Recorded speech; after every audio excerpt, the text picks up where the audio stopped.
نحمده ونصلي على رسوله الكريم اما بعد فقد قال الله تبارك وتعالى كما ورد في سورة الفتح اعوذ بالله من الشيطان الرجيم بسم الله الرحمن الرحيم سنة الله التي قد خلت من قبل ولن تجد لسنة الله تبديلا صدق اللہ العظیم۔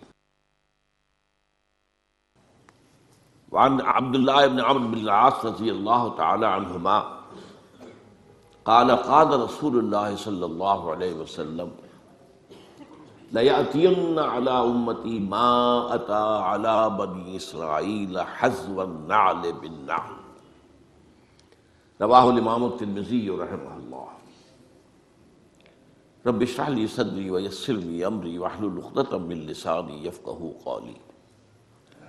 اللہم ربنا الہمنا رشدنا واعذنا من شرور انفسنا، اللہم ارنا الحق حقا وارزقنا اتباعہ وارنا الباطل باطلا وارزقنا اجتنابہ، آمین یا رب العالمین۔ آپ کو یاد ہوگا کہ میں نے اپنی تالیف سابقہ اور موجودہ مسلمان امتوں کا ماضی، حال اور مستقبل کے ایک چیپٹر کی کچھ وضاحت کی تھی۔ آج میں اسی ضمن میں اور موضوع کو لے رہا ہوں، اور وہ ہے سابقہ امت مسلمہ اور موجودہ امت مسلمہ کے حالات میں مشابہت۔ یہ بات بنیادی طور پر جان لیجئے کہ اللہ نے یہ کائنات بنائی ہے تو اس کے کچھ کائناتی قوانین بھی ہیں، کونی کائناتی قوانین، اس کے تحت یہ کائنات چل رہی ہے۔ یہ ضرور ہے کہ ہم یہ مانتے ہیں کہ اللہ جب چاہے ان قوانین کے اندر دخل اندازی کر سکتا ہے، ان کے اندر کوئی تبدیلی کر سکتا ہے۔ مثلاً اس نے یہ قانون بنایا کہ آگ تو جلاتی ہے، یہ اس کا کام ہے، لیکن حضرت ابراہیم کو آگ نے نہیں جلایا اللہ کے حکم سے، یا نارو کونی بردن، تو یہ اللہ کا اختیار ہے۔ اس کو ہم کہتے ہیں معجزات۔ ہمارے ہاں کچھ لوگوں نے ان معجزات کا انکار کیا۔ سر سید احمد خان مرحوم اس کے سر خیل تھے۔ اس کے بعد ہمارے ہاں منکرین حدیث کا جو فکر پھیلا ہے تو اس میں معجزات کا انکار بھی شامل ہے۔ وہ سمجھتے ہیں کہ قانون جو ہے طبعی وہ بالکل اٹل ہے، اس میں کوئی تبدیلی نہیں آ سکتی، کوئی اس کے اندر رکھنا نہیں آ سکتا، لیکن نہیں، ہم مانتے ہیں قوانین ہیں، انہی کے تحت کائنات چل رہی ہے، لیکن اللہ جب چاہے اس کے اندر دخل اندازی کر سکتا ہے، ڈیوائن انٹرونشن۔ اس کے ہاتھ بند نہیں گئے ہیں، بلکہ یہ کہ قانون بنانے کے بعد البتہ یہ ضرور ہے کہ وہ روز روز نہیں اس میں انٹرونشن کرتا، یہ شاذ واقعات ہوتے ہیں۔ ہمیشہ تو ایسا نہیں ہوا کہ آگ نہ جلائے، وہ تو ایک ہی واقعہ ہوا جہاں تک ہمارے علم میں ہے، ورنہ تو موحدین تھے وہ حضرت عیسیٰ کے ماننے والے، جن کو کہ کھائیوں کے اندر قتل اصحاب الاخدود النار ذات الوقود اذ ہم علیہا قعود، ان کو جو ہے جلایا ہے، آگ کی طرف جلے۔ اسی طرح کچھ قوانین ہیں اخلاقی، مورل لاز، وہ بھی اس دنیا کے اندر ان قوانین میں تبدیلی نہیں ہوتی۔ پھر وہی بات، کہیں اللہ تعالیٰ کو خاص دخل دینا چاہے اس کا اختیار ہے، لیکن اخلاقی قوانین بھی ہیں کہ جن کے تحت یہ دنیا کا نظام چل رہا ہے، اور عام طور پر قوموں کے عروج اور زوال کے اندر ان اخلاقی قوانین کا بڑا دخل ہوتا ہے۔ اخلاق کو زوال آتا ہے تو قوم اور تہذیب جو ہے اس کو بھی زوال آ جاتا ہے۔ بہتر اخلاق والے لوگ پیدا ہوتے ہیں تو قوم کو اور تہذیب کو عروج حاصل ہوتا ہے۔ ایک تیسرا قانون یہ ہے کہ اللہ جو اپنے نبیوں کو بھیجتا رہا ہے، اور پھر نبیوں کے ماننے والوں پر اگر کوئی امت مشتمل ہوئی ہے تو اس کے قوانین کیا ہے، اس کے قواعد کیا ہے، یہ بھی معید ہے، یہ بھی سنت اللہ ہے۔ چنانچہ ہم دیکھتے ہیں کہ ایک تو وہ سلسلہ ہے جو قرآن مجید میں آتا ہے کہ ایک قانون کے تحت قوم نوح ہلاک کی گئی، قوم ہود ہلاک کی گئی، قوم صالح ہلاک کی گئی، قوم شعیب ہلاک، آل فرعون ہلاک کیے گئے۔ صدوم اور عامورہ کی بستیاں ہلاک کی گئی. یہ ایک ہے گویا کہ تاریخ اپنے آپ کو دہراتی رہی. اللہ نے رسول بھیجا، قوم نے رد کر دیا، اللہ نے عذاب بھیج دیا. پھر بھیجا، پھر قوم نے رد کر دیا، پھر عذاب. مختلف قوموں کا معاملہ ہوا. البتہ یہ کہ امتوں کا معاملہ جو ہے، اگرچہ ہم اصولاً تو یہ مانیں گے کہ امتیں بھی اور بہت سی ہوئی ہوں گی جن کا ذکر قرآن میں نہیں ہے، اس لیے کہ قرآن مجید میں یہ تو بات ہے کہ ہم نے ہر قوم کے لیے ایک ہادی بھیجا، وَلِكُلِّ قَوْمٍ ہاد، اور کوئی بستی ایسی نہیں ہے الا خلا فیہا نذیر کہ جس میں کوئی نہ کوئی خبردار کرنے والا نہ آیا ہو. اب ان میں ایسے بھی ہوں گے کہ جن قوموں نے ان کو تسلیم کیا، مان لیا اور ایک امت کی شکل اختیار کی، ان کی بھی تاریخ ہوگی. یہ قرآن مجید اس کو بیان نہیں کرتا، یہ اس کی حکمت ہے. قرآن کے پیش نظر تھے عرب، اور مقصد یہ تھا کہ ان عربوں سے ایک ایسی امت تیار ہو جائے جو پھر پوری دنیا میں اسلام کو پھیلا دے. اب اگر ایسی بات نہ ہوتی تو پھر پوری دنیا کی تاریخ پڑھائی جاتی عربوں کو، پہلے جغرافیہ پڑھائی جاتا، کہاں کہاں کون کون سی امتیں بسی ہیں، کون کون سے رسول آئے ہیں. تو یہ تو ایک ریسرچ کا موضوع تو ہو سکتا ہے، ہدایت کے لیے ضروری نہیں ہے. ہدایت کے لیے کافی ہے کہ ایک خاص علاقے میں حضرت ابراہیم علیہ السلام کی نسل کی 2 شاخوں میں، بلکہ 3 کہہ دیجئے، جو انبیاء اور رسول آئے ان کے حالات بیان کر دیے گئے. یہی لوگ تھے جو جزیرہ نما عرب کے مختلف گوشوں میں آباد رہے، یا یہ جو آج کا شام کا علاقہ کہلاتا ہے اس میں آباد رہے. کچھ ان کا تعلق جو ہے مصر کے ساتھ جڑ جاتا ہے. باقی اس علاقے کا جو ہے یہ انبیاء کرام اور ان کی امتیں، اور ان میں یہ 2 امتیں جو ہیں ان کی بڑی اہمیت ہے. ایک امت موسیٰ علیہ السلام جنہیں کتاب دی گئی، شریعت دی گئی، تورات. ایک امت محمد صلی اللہ علیہ وسلم جس سے ہم وابستہ ہیں، ان کو ہمیں قرآن دیا گیا اور ہمارے رسول محمد صلی اللہ علیہ وسلم. اب ان میں سے جو پہلی امت ہے، ہمارے ذہنوں میں ان کا کوئی خاص تصور نہیں ہے، کوئی خاص دلچسپی بھی نہیں ہے. ویسے بھی ہماری عام بول چال میں یہودی تو گالی بن چکا ہے، تو اب یہودیوں کی تاریخ سے کیا دلچسپی ہوگی؟ ہم یہودیوں کے بارے میں کوئی اچھا خیال دل میں لا ہی نہیں سکتے، اس لیے کہ ان کی جو اسلام دشمنی ہے وہ اتنی طویل تاریخ اس کی ہے کہ واقعتاً مسلمانوں کے دلوں میں ان کے لیے کوئی گوشہ ہونا ممکن نہیں ہے، نرم گوشہ ممکن نہیں. یہ تو ایک فطری سی بات ہے. لیکن بہرحال تاریخ کو تو آپ نہیں جھٹلا سکتے. آپ نوٹ کیجئے کہ قرآن مجید کا 1/12 حصہ حضرت موسیٰ اور حضرت بنی اسرائیل کے ذکر پر مشتمل ہے. 550 آیات. مولانا حفظ الرحمن سہاروی رحمۃ اللہ علیہ نے جو قصص النبیین کتاب لکھی، اس میں ہر نبی سے متعلق جتنی آیات قرآن میں آئی ہیں ان کی تعداد بھی دے دی. 555 آیات حضرت موسیٰ اور بنی اسرائیل کی.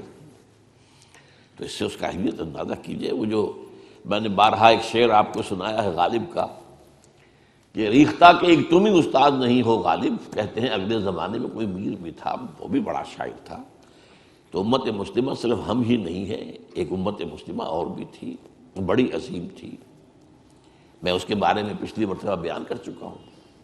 4 دفعہ قرآن میں آیا ہے کہ ہم نے تمام جہان والوں پر فضیلت دی.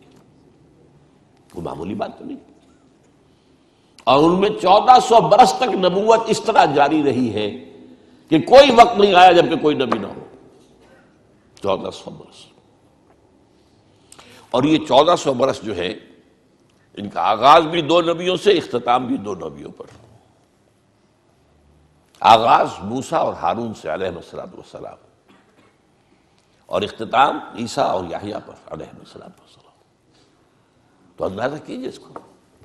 پھر ایک اعتبار سے کہ یہ وہ قوم ہے 3500 برس کی تاریخ جو ہے، آپ ذرا نوٹ کیجئے، 3500 برس کی تاریخ ان کی موجود ہے، مدون ہے، لکھی ہوئی ہے. اور کون سی قوم ہے دنیا کی جس کی تاریخ اس طرح مدون؟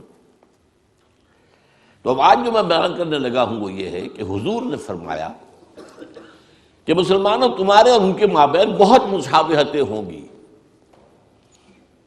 یہ گویا کہ سنت اللہ جو ہے انبیاء کے بارے میں، رسولوں کے بارے میں، اور پھر ان کی امت میں جو صاحب امت رسول ہوں ان کی امتوں کے بارے میں بعض حقائق جو ہیں ان کو سمجھ لینا چاہیے کہ ان میں بڑی مشابہت ہے۔ مثلا میں نے ایک حدیث آپ کو سنائی، حضرت عبداللہ بن عمرو بن العاص رضی اللہ تعالی عنہما سے یہ مروی ہے اور ترمذی شریف میں ہے، لَيَأْتِيَنَّ عَلَىٰ أُمَّتِي مَا أَتَىٰ عَلَىٰ بَنِي إِسْرَائِيلَ حَذْوَ النَّعْلِ بِالنَّعْلِ،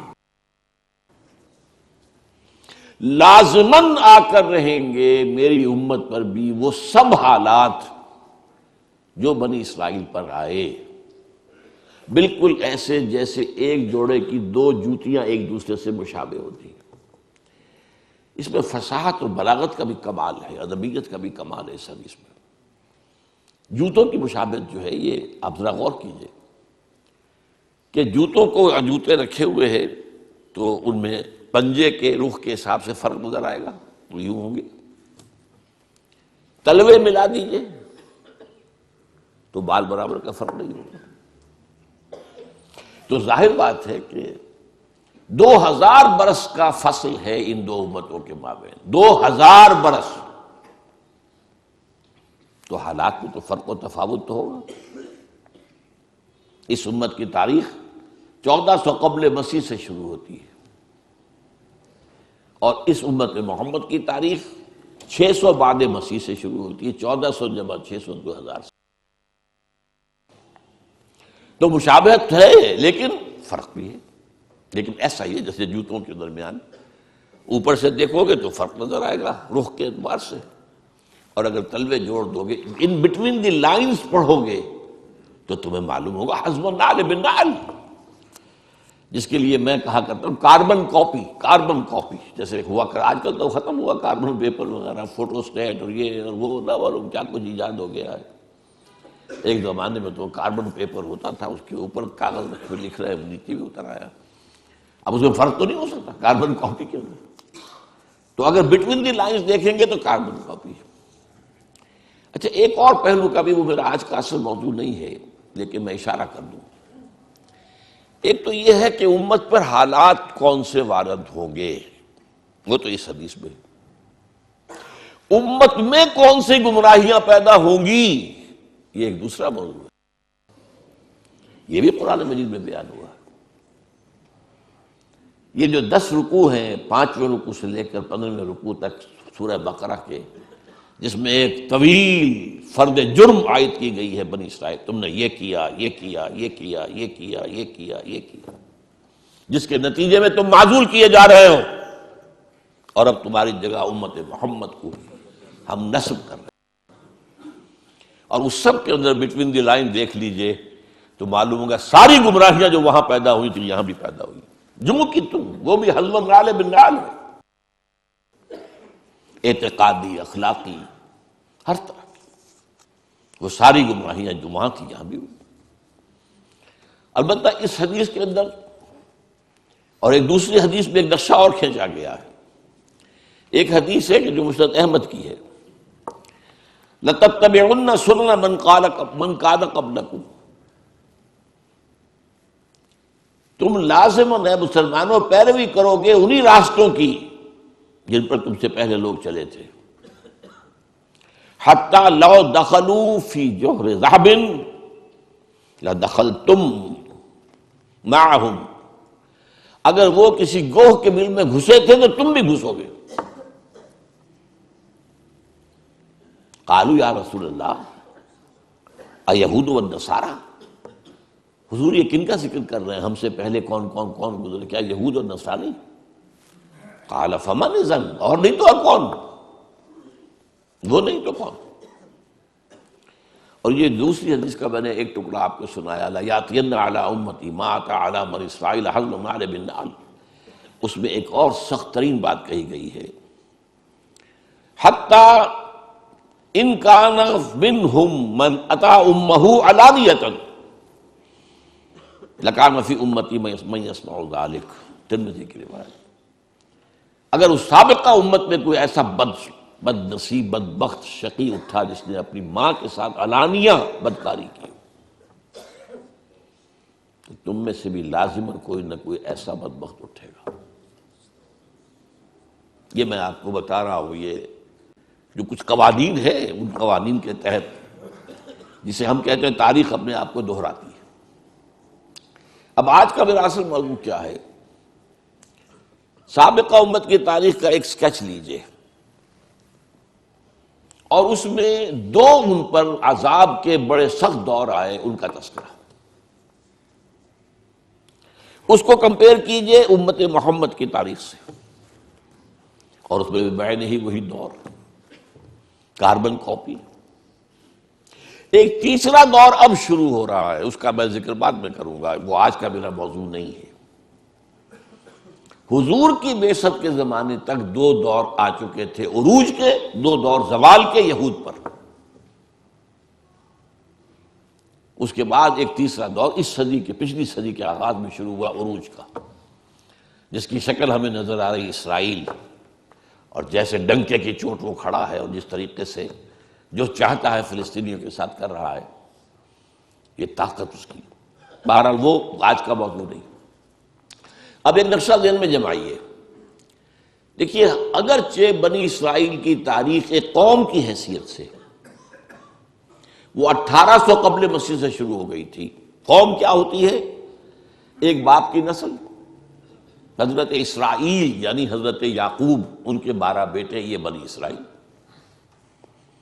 یہ آباد تھے فلسطین میں، پھر حضرت یوسف کا جو واقعہ ہوا اس کی بنا پر یہ منتقل ہو گئے مصر میں، کئی سو برس وہاں رہے، لیکن یہ قوم تو تھے، ابھی امت نہیں تھے۔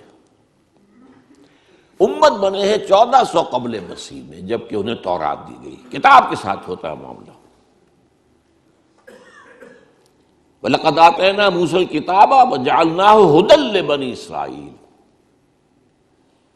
جب یہ بنی اسرائیل کو کتاب دے دی گئی، اب وہ امت ہے ایک، تو 1400 قبل مسیح سے تاریخ شروع ہوئی۔ اس میں ابتدائی دور ان کا جو ہے حضرت موسیٰ اور ہارون علیہ السلام کا، اس میں یہ واقعہ تو ہو گیا کہ آل فرعون ہلاک ہو گئے، اور بنی اسرائیل مصریوں کی غلامی سے نکل کر اور صحرائے سینا میں آ گئے۔ لیکن اس کے بعد جب ان سے قتال کے لیے کہا گیا، اس کوڑا جواب دے دیا، تو 40 برس کی سزا تو انہیں نقد مل گئی کہ اب یہ ارض مقدس جو ہے فلسطین، جو انہیں ہم ابھی دے دیتے اگر یہ بزدلی نہ دکھاتے، اب یہ 40 برس تک خراب رہے گی۔ 40 برس کے بعد حضرت یوشع ابن نون، خلیفہ اول حضرت موسیٰ کے، ان کی سرکردگی میں انہوں نے جنگ کی اور فلسطین فتح کیا۔ لیکن جو سب سے بڑی غلطی کی وہ یہ کہ ایک مرکزی حکومت قائم نہیں کی، 12 قبیلوں نے 12 حکومتیں بنا لی۔ کتنا چھوٹا سا تو علاقہ ہے، فلسطین کوئی بہت بڑا ملک تو نہیں ہے، تو 12 حکومتیں۔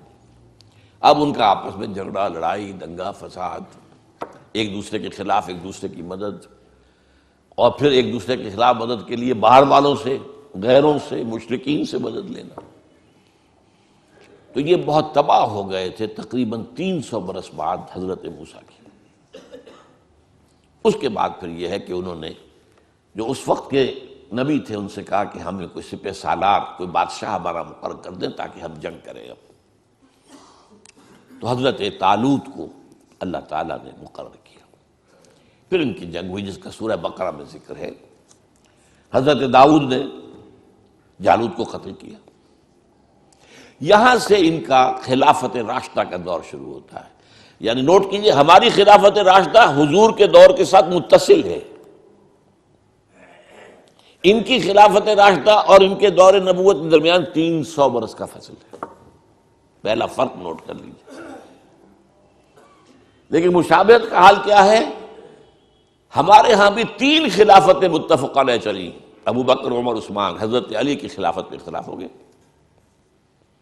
وہاں بھی 3، طالوت، داؤد، سلیمان، یہ 3 کا دور ہے، 100 برس کا۔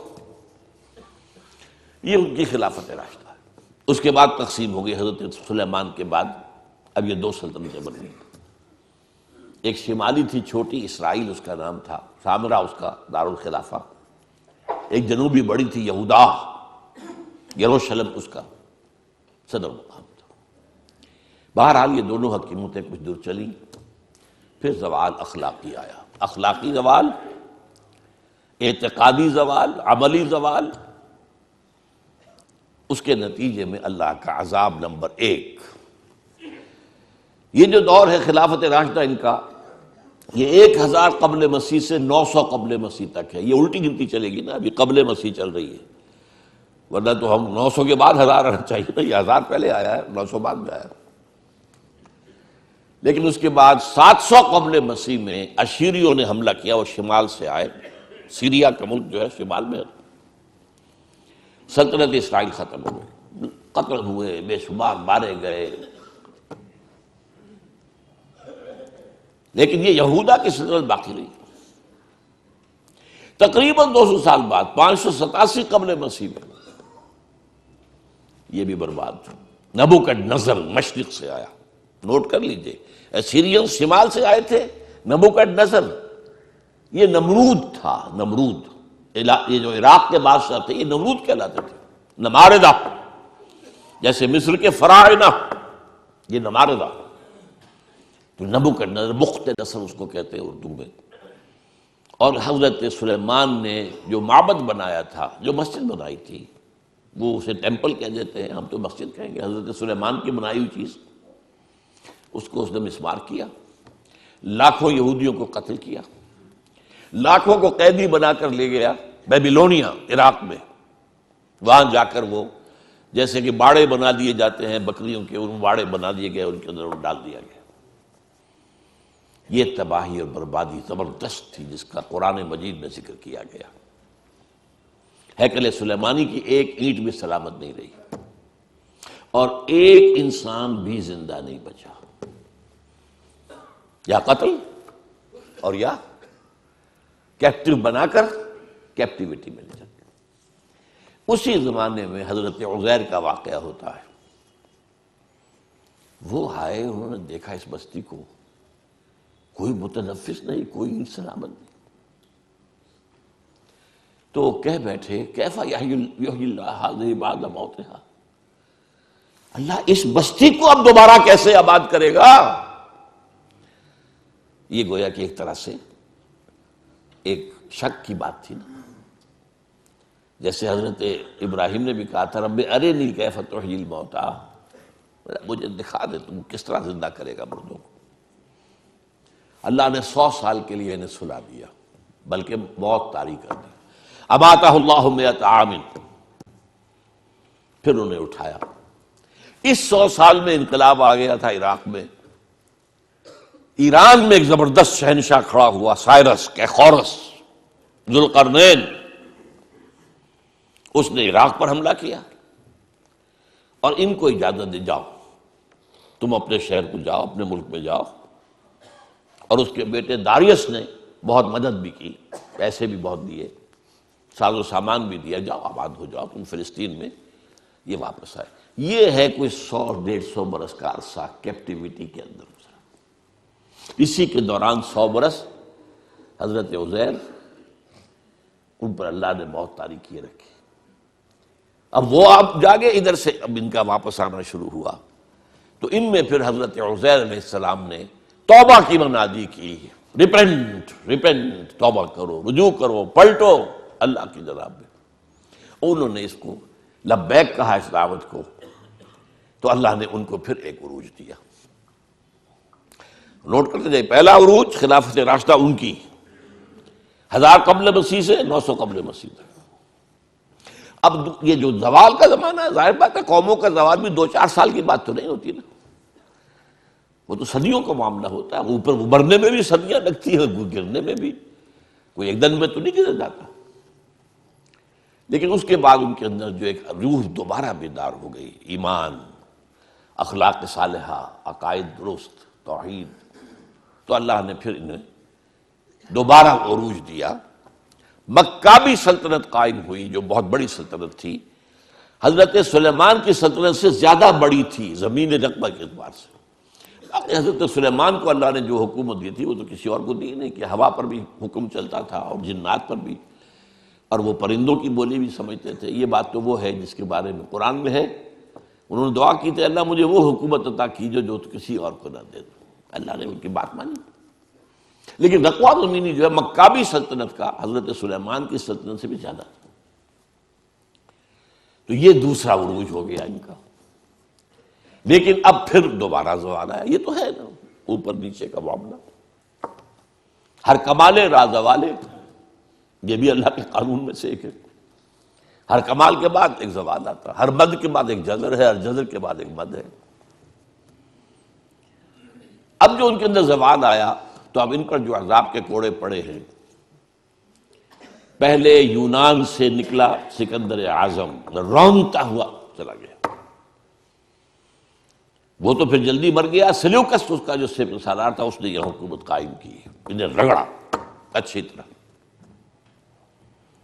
یونانی ختم ہوئے تو رومی آ گئے، رومیوں نے رگڑا ان کو۔ یہ رومیوں کا اقتدار کا زمانہ تھا جب حضرت مسیح بھیجے گئے ان میں۔ اقتدار ان کا تھا، اگرچہ لوکل انہوں نے ایک حکومت یہودیوں کی قائم کر رکھی تھی۔ جیسے ہمارے ہاں انگریز کے دور میں یہ ریاست بھاولپور ہے، نواب بھاولپور بیٹھے، تو وہ کوئی اختیار تو ان کا نہیں ہوتا تھا، وہ تو ریزیڈنٹ انگریز بیٹھا ہوا ہے، وہ سارے معاملات تو وہ کنٹرول کرتے تھے۔ یہ ایسے ہی راج جو ہے راجا مہاراجا نواب، تو اصل حکومت تو انگریز کی تھی۔ تو یہ رومنز کی حکومت کے تحت جو ہے ان کا ایک لوکل نظام تھا، مذہبی نظام بھی تھا۔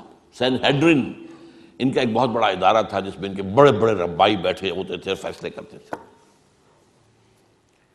لیکن یہ ہے کہ حضرت مسیح جب آئے علیہ الصلوۃ والسلام، ان کو انہوں نے رد کیا، نہ صرف رد کیا، انہیں ولد الزنا قرار دیا، انہیں جادوگر قرار دیا، ان کو کافر اور مرتد قرار دیا، واجب القتل قرار دیا۔ آخری سلوک جو کسی رسول سے کسی امت نے کیا ہو کبھی، میں نہیں سمجھتا کہ اس کے آس پاس کا کوئی معاملہ کسی رسول کے ساتھ ہوا۔ سین ہیڈرن جو تھا ان کا، انہوں نے فیصلہ کیا یہ واجب القتل ہے، لیکن ایگزیکیوٹ نہیں کر سکتے تھے، خود نہیں کر سکتے تھے۔ وہ جو پائلیٹس پونٹس بیٹھا ہوا تھا گورنر، وہ کر سکتا تھا۔ اس سے کہا گیا اسے سولی چڑھاؤ، اس نے کہا ہمارے علم میں تو اس کا کوئی جرم ہے نہیں، کیسے سولی چڑھا دیں؟ آخر رومن امپائر قانون کے اوپر چلنے والی تھی۔ کہ نہیں، یہ ہمارا معاملہ ہے، ہمارا حکم ہے، ہمارے سین ہیڈرن کا فتویٰ ہے، ہمارے بڑے بڑے جو مفتی بیٹھے ہوئے ان کا فتویٰ ہے۔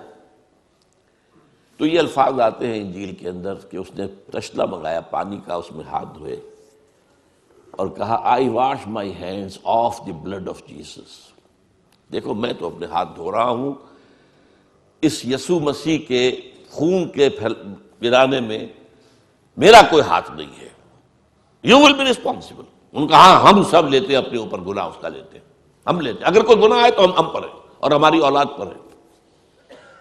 اتفاق سے اسی ہفتے جو آیا ہے نیوز ویک، اس میں ایک مضمون ہے، یہ جو قانون جو ان کا معاملہ تھا یہ ان کے ہاں طے شدہ رہا ہمیشہ عیسائیوں کے ہاں کہ یہودیوں نے قتل کیا ہمارے جو بھی وہ خدا کا بیٹا جسے کہتے ہیں، خدا ہی کہتے ہیں۔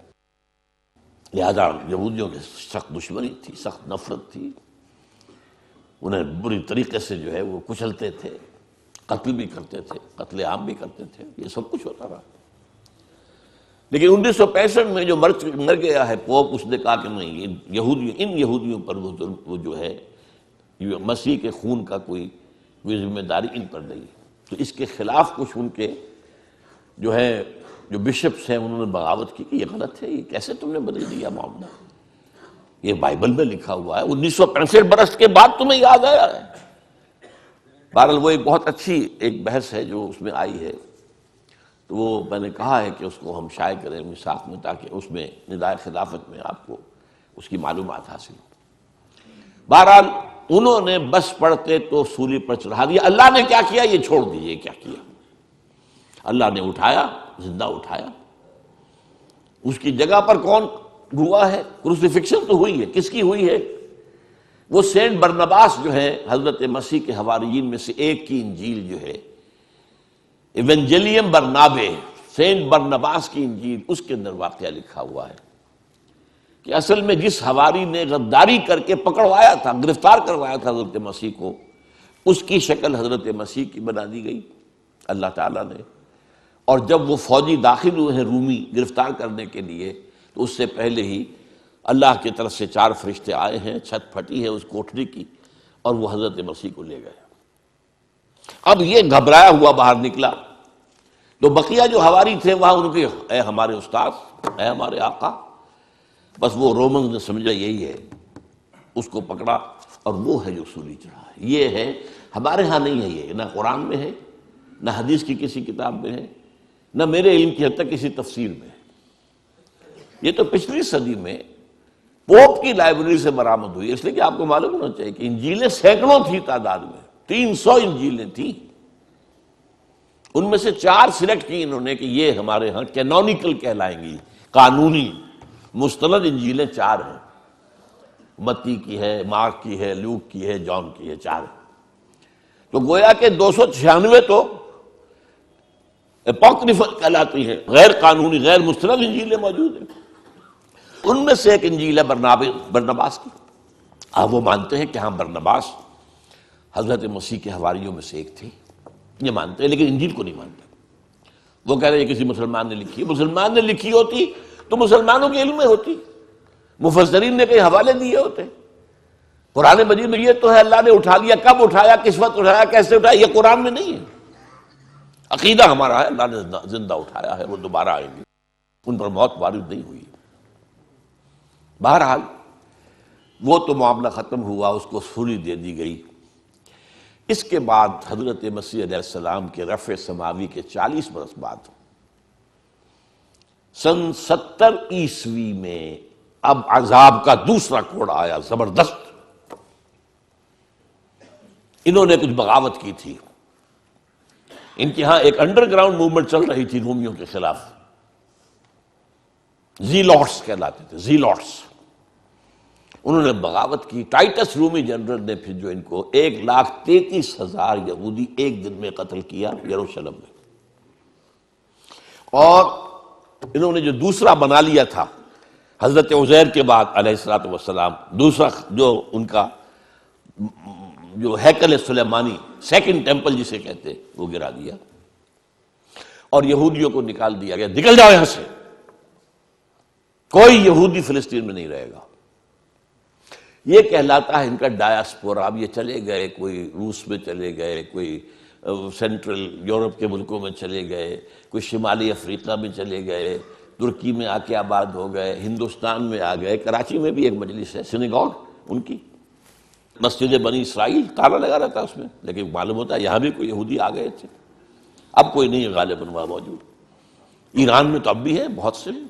اصفہان کے اندر بڑی ان کی حیثیت ہے، کاروبار تجارت وغیرہ میں ان کا بڑا دخل ہے. اور وہیں سے آتا بھی حدیث میں کہ 70,000 یہودی اصفہان سے دجال کے ساتھ شریک ہوں گے. ترکی میں ہے، ترکی میں بڑی عمدہ حیثیت میں ہے یہ. لیکن بہرحال فلسطین سے ان کا نکلنا ہوا 70 عیسوی. اور یہ کب تک جاری رہا؟ یہ 1917 عیسوی تک جاری رہا. کتنے ہو گئے؟ 1835 30 35 کتنے ہوں گے. ان کا داخلہ وہاں بند تھا. ہاں، جب حضرت عمر کے ہاتھوں فتح ہوا یروشلم اور عیسائیوں نے ہینڈ اوور کیا، انہوں نے شرط لگوائی، معاہدہ جو ہوا ہے، آپ یہاں کسی یہودی کو آباد نہیں ہونے دیں گے. حضرت عمر نے کہا ٹھیک ہے، یہاں آباد نہیں ہونے دیں گے، لیکن ان کو یہ اجازت ہوگی کہ وہ آئیں، اپنے مقامات مقدسہ کی زیارت کریں اور چلے جائیں. وہ کوئی جائیداد نہیں خرید سکیں گے، کوئی مکان، کوئی کھیت، کچھ نہیں. سیٹلمنٹ کی اجازت نہیں ہوگی. سیٹلمنٹ کی اجازت ہوئی ہے 1917 میں بالفور کے ذریعے. وہ میں پھر اس اگلی بحث میں بیان کروں گا کہ یہ کیا معاملہ ہوا، کس طور سے ہوا. یہ جو خاکہ بنا ہے، 2 عروج 2 زوال. پہلا عروج 1000 قبل مسیح سے 900 قبل مسیح تک ان کی خلافت راشدہ. پہلا زوال ایسیرینز کے ہاتھوں جو شمال سے آئے، نیبوکڈ نظر کے ہاتھوں جو مشرق سے آئے، تباہی اور بربادی. دوسرا عروج مکابی پاور، دوسرا زوال at the hands of the European powers, the Greeks and the Romans. یہ نقشہ، اب دیکھیے نقشہ امت مسلمہ کا۔ امت مسلمہ کا پہلا عروج عربوں کی زیر قیادت، حضور عرب، خلافت خلفائے راشدین عرب، بنو امیہ عرب، بنو عباس عرب، یہ عربوں کے زیر اثر۔ اور عباسی حکومت بہت زبردست حکومت تھی، اس میں کوئی شک نہیں۔ خلافت راشدہ تو ہماری چار ہی کی ہے، ابو بکر، عمر، عثمان، علی، اور میں پانچواں شامل کرتا ہوں حضرت حسن، اور اس کے بعد بھی عام طور پر پانچواں لوگ لیتے ہیں عمر بن عبدالعزیز، میں کہتا ہوں وہ چھٹے ہیں، ٹھیک ہے۔ لیکن مسلمان تو ترقی کرتے چلے گئے نا، خلافت ختم ہوئی ہے، ملوکیت آئی ہے، مسلمانوں کا اقتدار تو بڑھتا چلا گیا۔ عباسی دور کس قدر وسیع ہونا، لیکن اس کے بعد اسی عباسی دور میں جب زوال آیا، اضمحلال آیا، اور بڑی سلطنتوں میں اضمحلال کیا آتا ہے کہ پہلے طوائف الملوکی ہو جاتی ہے، کہنے کو تو مرکزی حکومت قائم ہے، لیکن گورنرز جو ہے مختلف علاقوں میں یہ بیٹھے ہیں، یہ سلاطین ہیں، یہ راجے ہیں، یہ مہاراجا ہیں۔ جیسے مغل سلطنت کو 150 برس جو ہے لگے تھے ختم ہونے میں، اسی طریقے سے کئی 100 برس کا معاملہ ہے۔ لیکن پھر اب دیکھیے پہلا عذاب شمال سے آیا کروسیڈرز کے ہاتھوں، لاکھوں مسلمان قتل ہوئے، پورا میڈیٹرینین کا ایریا جو ہے تباہ و برباد ہوا۔ ہمارے ہاتھ سے یروشلم نکل گیا 1099 عیسوی میں، اور 1187 تک رہا عیسائیوں کے پاس۔ 1187 میں کرد صلاح الدین ایوبی نے واپس لیا ہے۔ عرب مر چکے تھے، کھوکھلے ہو چکے تھے، کھونے والے عرب تھے، واپس لینے والے عرب نہیں تھے، کرد تھے۔ آگے ایک کاربن کاپی آ گئی، شمال سے اسیرینز، شمال سے کروسیڈرز، مشرق، اس کے بعد اگلا آیا مشرق سے دی تاتاری ہورڈز، تاتاریوں کے حملے، جس میں پورا خراسان ختم ہوا، پورا ایران ختم ہوا، افغانستان کا بڑا حصہ ختم ہوا، عراق کا بھی آدھے سے زیادہ ختم ہوا، اور آخری خلیفہ جو تھا بنو عباس کا، اس کو بحل میں سے کھینچ کر نکالا گیا اور ایک جانور کی کھال میں لپیٹ کر ڈال دیا گیا راستے میں، اور گھوڑے دوڑا دیے گئے۔ That was the end of the Abbasid power. Or that was the end of the Arab leadership of the Muslim Ummah.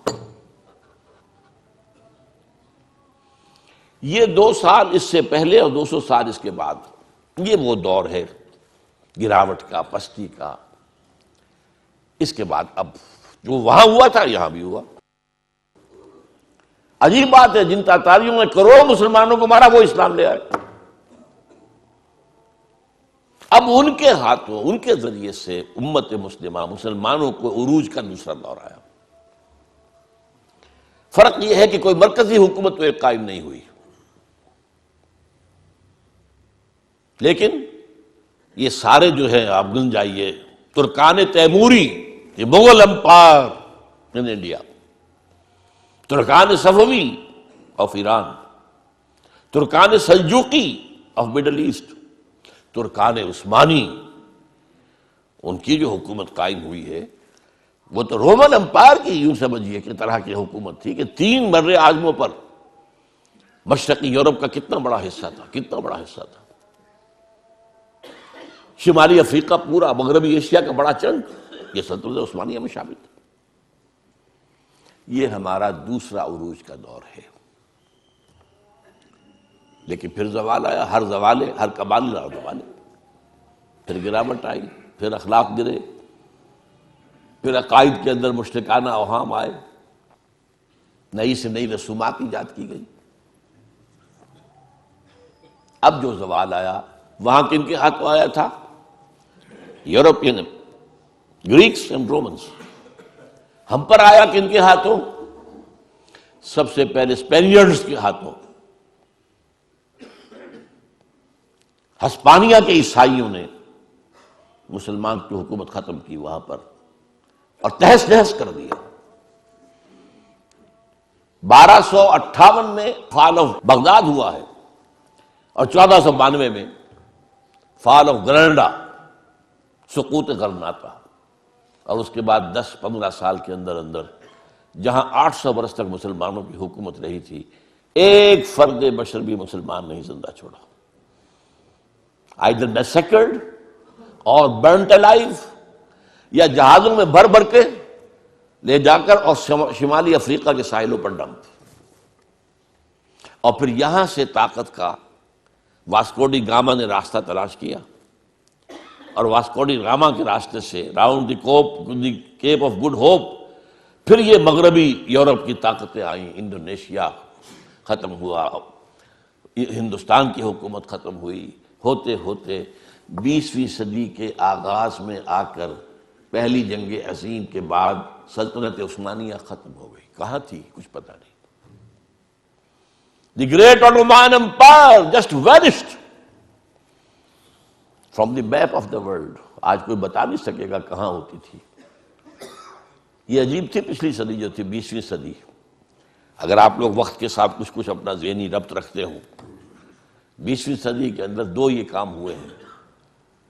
اس کے پہلے حصے میں سلطنت عثمانیہ نسیم منسیہ، آخری حصے میں دی گریٹ سوویت یونین نسیم منسیہ۔ اب کوئی نہیں بتا سکتا سوویت یونین کہاں ہوتی تھی، نئے نقشوں میں کون بتا سکے گا؟ تو یہ 2 بڑے بڑے جو ہیں ختم ہوئے ہیں ایک صدی کے اندر۔ یہ ہے اصل میں لَيَأْتِيَنَّ عَلَىٰ أُمَّتِي مَا أَتَىٰ عَلَىٰ بَنِي إِسْرَائِيلَ حَسْبَ النَّعْلِ بِالنَّعْلِ۔ میری امت پر بھی وہ تمام حالات وارد ہو کر رہیں گے جو بنی اسرائیل پر ہوئے تھے، بالکل ایسے جیسے ایک جوڑے کی ایک جوتی دوسری جوتی سے مشابہ ہوتی ہے، کاربن کاپی۔ یہ ہے 2 امتوں کا معاملہ۔ یہ تھوڑی سی جو گفتگو میری ہے اس کتاب میں نے اس کو ذرا اب اگر آپ اس کو پڑھیں گے تو آپ کے ذہن نشین ہوتی جائے گی، ہر چیز وہ نقشہ آپ کے ذہن میں بن جائے گا۔ یہ 3000 برس کی تاریخ بنی اسرائیل کی، کیونکہ میں نے جو کہا تھا 3400 یا 3500 برس، وہ شروع کی ان کی قومی تاریخ بھی شامل کی تھی، ورنہ یہ کہ 2000 برس ان کے ہیں امت کی حیثیت سے حضور کی آمد تک، 2000 سال، 1400 قبل مسیح سے 600 بعد مسیح۔ بہرحال حضور کے وقت تک یہ 4 ادوار ان پر آ چکے تھے۔ اس کے بعد جو ایک دور آیا ہے اور مسلمانوں پر بھی اس کا ایک جو ہے کاربن کاپی اس کی آ رہی ہے۔ اقول قولی ھذا واستغفر اللہ لی ولکم ولسائر المسلمین والمسلمات۔